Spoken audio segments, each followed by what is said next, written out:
Everyone, I'm Louise Mahrra, and Marketing Director at Cloud Interact, and welcome to our brand new series and the first episode of Behind the Change, where we'll explore conversations, ideas and insights driving the transformation of customer experience in contact centres.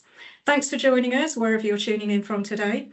In today's discussion, it's all about Apollo, our newly launched innovation solution designed to help contact centres cut through the noise, provide clearer, smarter and more actionable insights. We're not here to give you a tech-heavy lecture, but rather to share real stories and insights about how we're driving meaningful change in this space. And don't worry, I'll leave the deeper dive into Apollo's magic for Simon to share. But hopefully this gives you a taste of what we're aiming to do with Apollo in transforming the customer experience landscape. Now, I promise we'll keep it light and engaging. After all, no one's here for a boring corporate monologue, least of all me. We've got a great team of people here today, and we're driving change that we're talking about. First up, we've got Eliza, our change director. If there's anyone who knows how to make transformation happen and keep things on track, it's Eliza. She's the one with the clear vision and the calm head, no matter how many balls are up in the air. Eliza, thanks for joining us today. Next, we've got Nick, our CTO and co-founder. Nick's the brains behind the tech and the one who can explain the most complex systems in a way that even my non-techie brain can understand. And trust me, that's a challenge. Nick, glad to have you on board with us today. And finally, but by no means least, we've got Simon, our CEO and co-founder. If you've ever wondered how to lead a company with passion, authenticity, and a little bit of humour thrown in, Simon's the man. He's the heart and soul of Cloud Interact and the one who'll help steer today's conversation. Simon, always a pleasure to have you on the show. So with that, I'm excited to dive in. We'll talk about how Apollo is reshaping customer experience, tackling real challenges in contact centres, and why, in the end, it's all about cutting through the noise and making sure every contact counts. But before we get too technical, let's hear from our speakers. Eliza, Nick, Simon, over to you three. Fantastic. Thanks, Louise. Hi, everyone. Yes, I'm Eliza. I work in change management and have done for more years than I care to talk about, especially in a recorded session. Throughout my year's experience, I have worked for both private and public organisations, some of which were global, a lot of which were handling the shift to hybrid working. I've been with Cloud Interact for almost a year now, and it has been a great ride. And I'm really looking forward to what the next 12 to 18 months will bring, because I think we've got some really exciting stuff to share with everyone. Thanks, Eliza. Thank you, Louise. Nick Seagrave, co-founder and CTO. My previous sort of 14 years before starting Cloud Interact, around about 3 years ago, was taking the PBX to what UC is today. So that was a really interesting challenge of sort of physical on-prem to what is now, unified comms. And Simon will come onto this as well. Both me and him have sort of worked together for a long period during that side, on either side of the fence.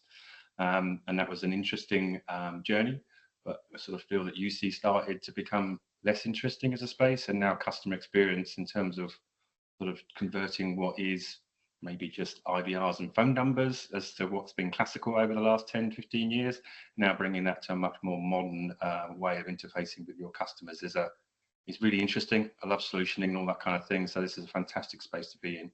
And the technologies that we'll talk through today will show that and show the possibilities, which sort of are endless, but have to be done in a very analytical way. Cheers, Louise. And thank you, Louise. So I'm Simon Leyland, CEO and co-founder of Cloud Interact. It's just a great pleasure to work at Cloud Interact. We've managed to pull together just a world-class team, and it's a privilege to work with people on a day-to-day basis. We've been going for just over we'll be 2 years in April, and there's no doubt that calendar year 2024 has been my favourite year of work in total, and that's a combination of the people that we're working with, but also the excitement with what we can do and what we can change in 2025. And as Nick mentioned, when we started Cloud Interact a couple of years ago, we had an inkling of what we could do in the customer experience area, because we all instinctively know that customer experience is if you want to get a laugh somewhere, you say, "Oh, customer experience is really good across the world," and everyone will just sort of like, "That's just rubbish, isn't it?" So we had a vision of that we can improve it, and I think now over nearly 2 years, we're very well honed on exactly what we can do, and that's all part of Apollo and what we launch in January. So I'm really excited to talk about that and be a part of it as well. So diving straight into the questions. Contact centres often feel like a whirlwind of noise, data and customer demands. How do businesses make sense of it all and focus on what really matters? Simon, coming to you first with this one, because I know it kind of flows quite nicely with some of the content we've been seeing from you recently, with your blog series and with some of the webinars that you've done as well. Sure. Thanks, Louise. Well, the honest answer is most businesses don't do particularly well, and we know that as both objectively and subjectively, because we all experience it as people on a daily, weekly basis. Now, I don't believe anyone in any business sets out to provide poor customer service. I just don't believe it. Every organization you speak to, it's one of their core missions. They've got dozens and hundreds and thousands of people dedicated to providing really good customer service, but all of us mostly dread contacting customer organizations. So how does that work? Why is that? That is our core issue that we're hoping to solve. Why do people leave it as like the last minute desperation? Oh, I have to phone, I have to contact them. So that's our core mission. We are going to solve that. We know that we've got the right combination of business and technical skills that we can help businesses with that. The core reason I believe that has driven that is that the technology just hasn't been there to support that seamless experience from start to finish. But we are now at a point where the technology can provide significantly improved customer experience. It's absolutely there. We've witnessed it within our company. We see it on a day-to-day basis. And now really our job is to kind of help other companies, bring that out and build systems that we can show it and let people touch it and feel it. And the benefits are so significant, both from a customer experience side, but also potentially from a cost saving side as well, total cost of ownership. And I know there's always a sort of human level of skepticism of change, but it's absolutely there. And if we can just get the technology and the business process working together in this area, it's going to be a really, really exciting period, not just for us, but for the companies that we hopefully serve. Eliza, talking about that kind of business process side and human element, because that's really crucial. We can't just, turn it on and say, oh yeah, just click this button and away you go. That's not how this is going to work in the next 12, 18 months. Absolutely. And I think that, from the human perspective, all of this impacts people.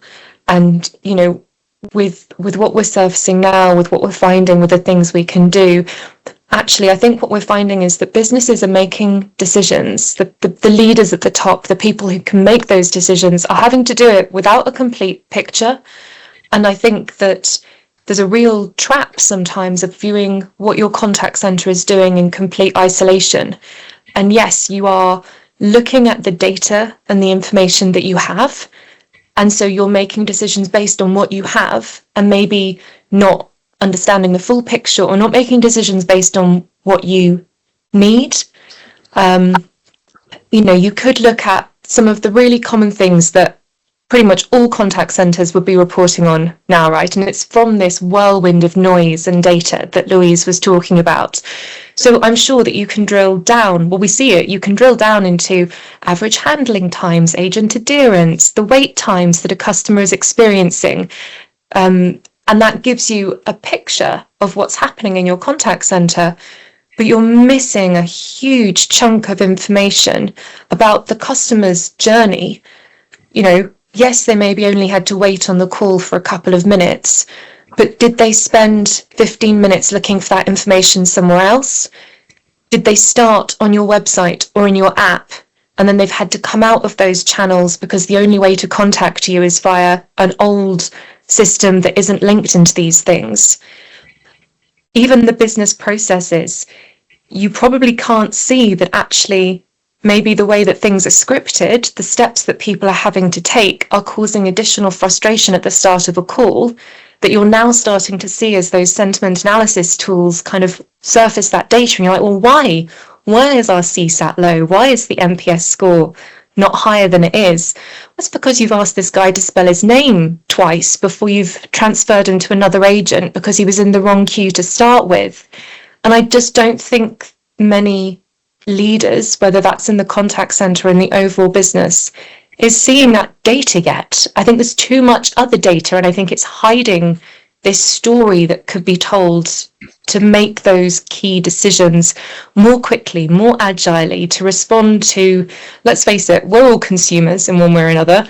I'm so demanding. I'm impatient. I want the answer in the way that I want. Whatever I have, whatever it is I'm doing, I just want it to work. And when it doesn't, I'm already starting from a point of dissatisfaction before I even get into your company's system to seek that help or information. Brilliant. Thanks, Liz.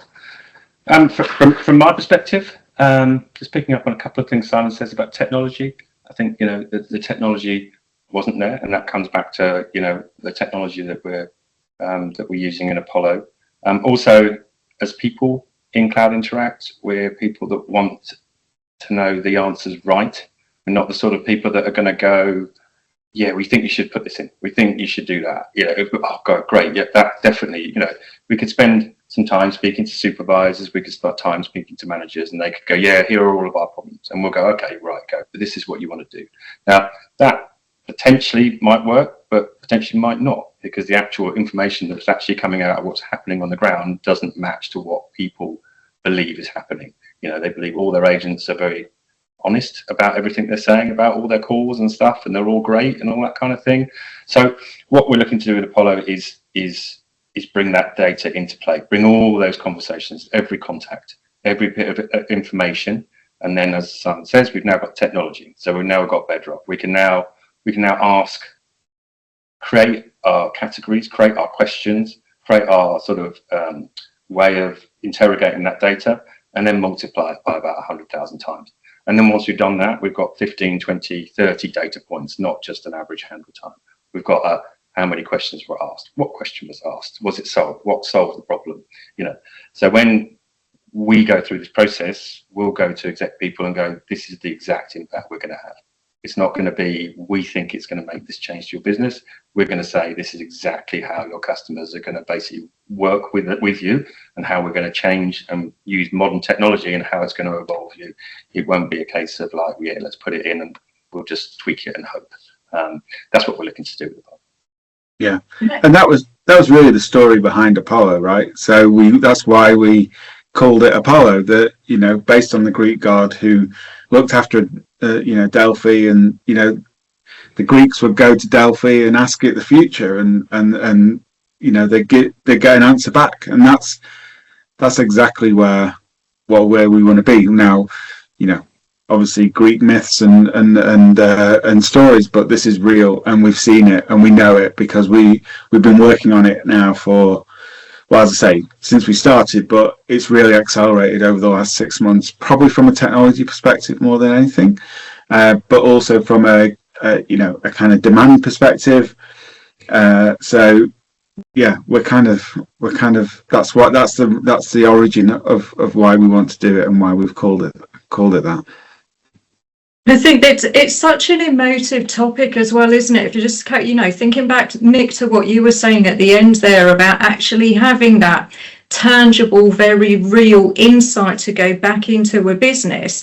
It's not based on guesswork or assumptions or my personal favourite industry standard says. We're actually going back into companies and saying, this is happening now. This is actually what your business is doing. And, I'm sure each and every one of us, and probably everyone we speak to, has a story about a bad customer experience that they've had. Similarly, they've probably got examples of, actually, it went really smoothly. It's marrying all of that together. And I think, Eliza, the benefit, I think, of what you bring into the mix and into the conversation. Even if you just look at who we've got on the call today, it's that marriage of business, of change, of people, of process, of technology. It's almost that convergence of bringing the best bits of everything together into a package solution that can presumably work across any industry, because it's about data and it's about technology and insight. Exactly. Process, and we should talk about the process that we go through, because it is a combination of business and technology. So we essentially break it down into three areas. So we analysis, insight, and then action.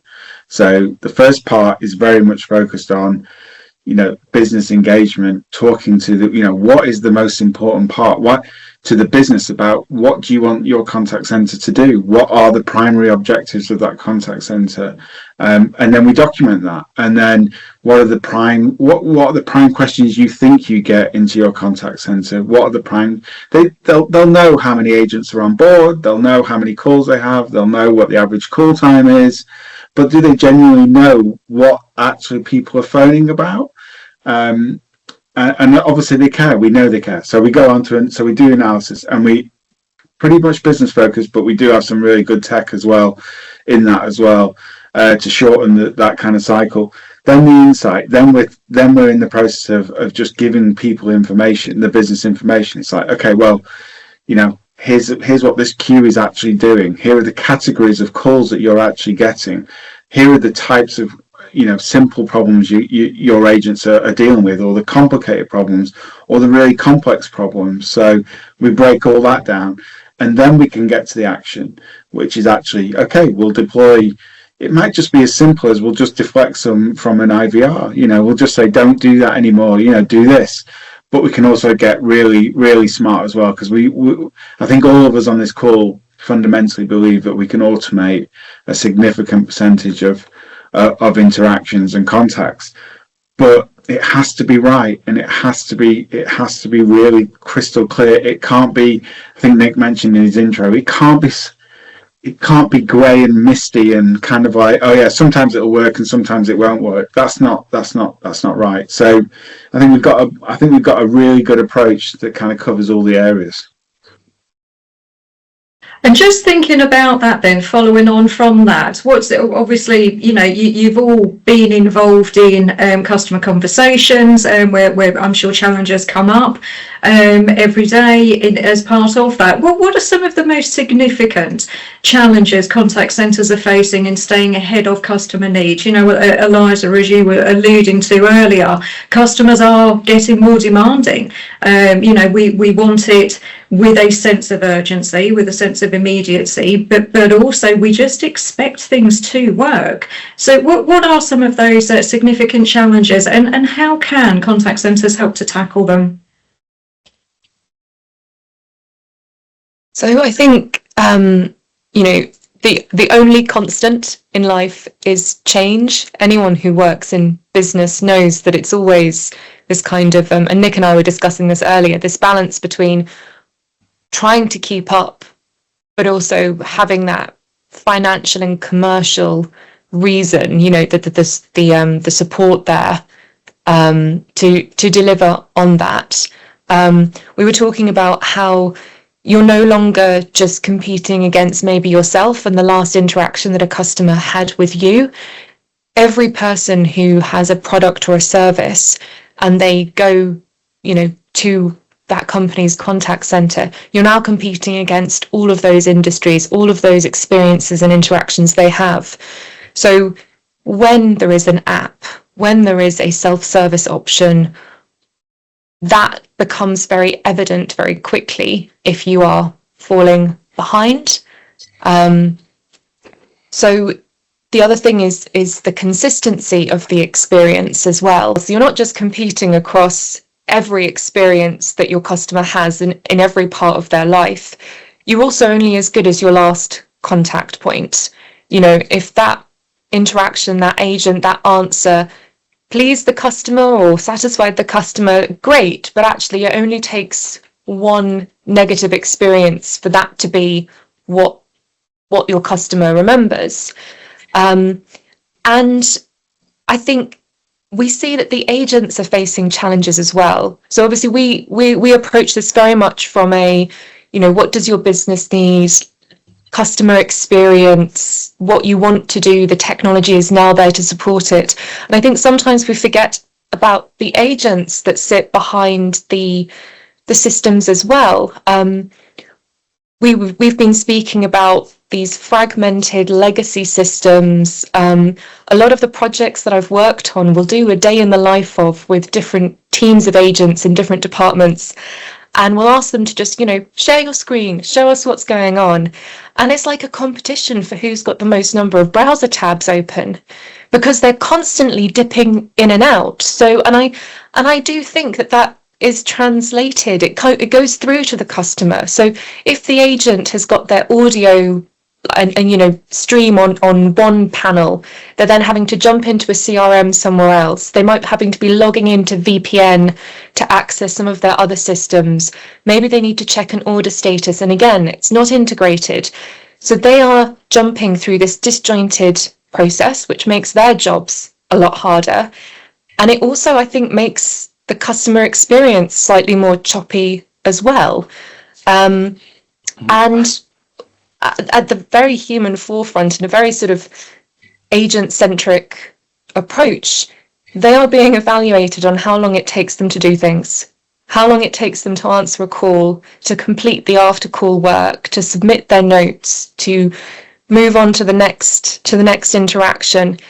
And sometimes the technology is fighting against them and it takes them longer. So if I were them, I would be, and I know that they are, and they can be very frustrated with the tools that they have, because they feel like they're already going into it at a disadvantage sometimes. No, Very true. And just to add to that, in terms of that, and that's again where we're looking at different sets of data. The metrics probably for them is how quickly they can deal with a call, how quickly they can get it done. If a lot of the knowledge they're getting is fragmented, if a lot of the information they're getting to is difficult, they're going to rush through. They're going to rush through to try and get, because their metric, they know they're getting done. They're getting looked at is how I get through it. But that's not looking at how they're talking to the customer at that stage, because nobody really knows how they're talking to the customer. Yes, you get the metric that they completed the call, but because they were frustrated, because they were rushing it, because they were doing that, suddenly a customer's not particularly happy about the answer they got, but the agent did their best. So being able to fix that and making sure that you're delivering everything to that customer in the best way possible for the agent will make agents happier, and then the customers happier, and so and so. But that part of the data, which again is what we're looking at, Apollo doesn't really get looked at. Everyone looks at the other sort of more stuff that you can just see as a number. Yeah. Which is incredible, because they're missing such a huge jigsaw puzzle piece out of their overall kind of view of their business and their strategy. So that's why I just think what we're offering is so powerful, or what AI and the tools that we can use to implement it and to really do that bespoke investigation is so powerful and compelling for business cases as well as anything else. I think that's where. Sorry, go on. Nick. I was going to. Shall I go? You have me to go, or do you want to go? Okay. So from my perspective, in terms of sort of top of the list of sort of things that in terms of interaction with customers is, everybody wants the better customer experience. That's a given. Everyone will love it, but it is a cost. So, finding that money can be difficult. And so a number of our conversations now are AIs on the table. They're being potentially given a budget, or potentially giving a number of go and spend this money on AI, but make sure it has massive impact in our business and either saves us money or drives more business because of our customer experience. Now, I think a lot of people have got these budgets, especially I know for the people that I've been speaking to have got these budgets, and they don't really know what they're going to do. They don't really know what the answer is. They don't really know, if I spend on that, does that really give what I want? So our conversations are, we'll give you the answers, where to spend your money the best and what to get out of it. So you'll have a budget. We'll work it out. We'll give you a return on investment, that kind of thing, and you'll know, and we'll be very happy to back it with ourselves, saying this is exactly the impact that it will have in terms of potentially automations and making agents be able to genuinely finish calls in a time period that's acceptable because they've got the information, correct information to hand. So that's for me. There is always a commercial side to it, and everyone would love to do their best, but that's where Apollo can really be very concise in terms of making you're going to get the most out of your budgets. And I suspect a lot of people have an AI budget for next year. Yeah, and just one thing I've also learned is that agents have a really difficult job because they are in the front line, and very, very rarely it is their fault that you're having a bad interaction with an organization. It's very rarely the agent, because as I said, they probably haven't got the tools, they haven't got the information, so we can definitely help with that. There's no doubt about that. But where we talk about, well, when I said at the start around the technology's changed, that has basically allowed us to kind of accelerate the transformation. What does that really mean? Well, so a classic example that again Eliza kind of mentioned is, and Nick's also mentioned it, is that in a current contact center you measure the certain things that you can measure. So you measure the amount of time it takes for the call, for it to be answered and then to be completed. And again, that's a legacy of 10 or 15 years of that's what we can measure. We can measure this stuff. So if we answer the call quickly, and then if we shorten the call, then that'll be right. That's got to be a leading indicator, and I'm not sure that's true. And we know now we know it, because what the technology allows us to do is to take every single call and to basically review it with AI effectively and ask it questions. So, and again, we don't share data with anyone. It's an organization's data. It's your data. It's nobody else's. It shouldn't be training anything else. But what it should be doing is it should be being used to train the organization, the agents, on what's actually happening within your contact center. So we do that. And I know for a fact that, over the last 10, 15, 20 years, in terms of quality management, maybe a company can review, what is it, Nick, 1 in 20, 1 in 30 calls, something like that? Yeah. Well, it depends. Yeah, normally it's like a couple of calls a month for an agent type thing, depending on how many calls we do, 2 to 4. In terms of that, so really, is that an exact science? But it's not. It's the opposite of an exact science, isn't it? So. And now we're able to view every single call, and we put that into a data store, and then we run AI technology on it. And again, it doesn't go outside of your organization; it's in your organization, but it's actually got the information there, and it can tell you all the sort of things that the existing technology can't tell you. So I think that's a major change. That's more in our insight. And again, I'd just be really skeptical. I get a little bit frustrated at our industry when I hear other people kind of go, yeah, you can go straight to action. Just get this software and away you go. And I'm always really skeptical of that, because you've got to do the groundwork first. Mm-hmm. Yeah. I think it's what's coming apparent and what's clear from what all of you are saying. It's transformation just really begins with clarity. It's got to be about understanding your particular challenges within your business, understanding the opportunities, but having that clarity of data, actually having the insights to be able to go and make those informed decisions. Can I give a couple of examples? I know. So let's just try and bring that to life. So what does that really mean? So let's take a medical contact center. That medical contact center could be dealing with a whole bunch of issues that are, some which might be simple, some which might be complicated, and some might be really complex, right? So let's go to a simple one. I've ordered something from you, and it's potentially it has a life. It has only a couple of days shelf life, and it needs to be delivered within those 2, 3, 4 days, whatever. And I'm either a patient or I'm in a doctor's practice that needs that medication and needs clarity on it. Now, that to me is a very simple query. It's when are my drugs being delivered? And as Eliza says, that could well be that the agent then has to kind of go through 3 different screens or whatever. So can we simplify that? Can we automate that? Can we provide a different way of making that available? 9 out of 10 people might absolutely love just going to a website or a chat agent and just basically say, yeah, when is my delivery?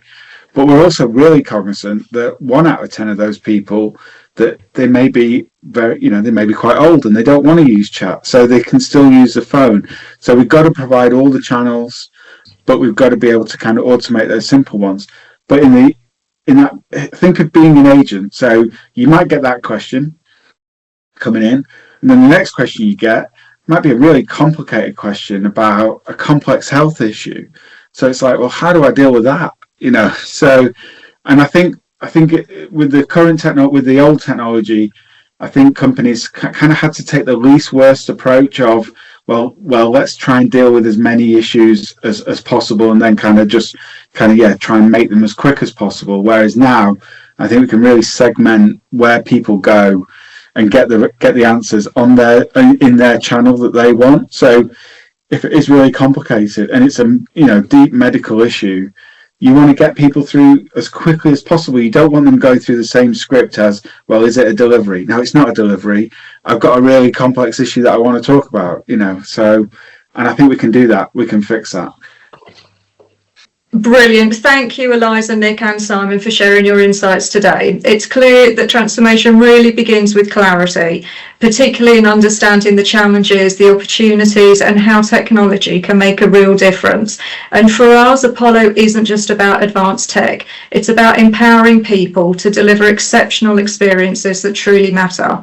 It's this combination of clear vision and the right tools that we believe will help contact centres to thrive and evolve in an increasingly complex world.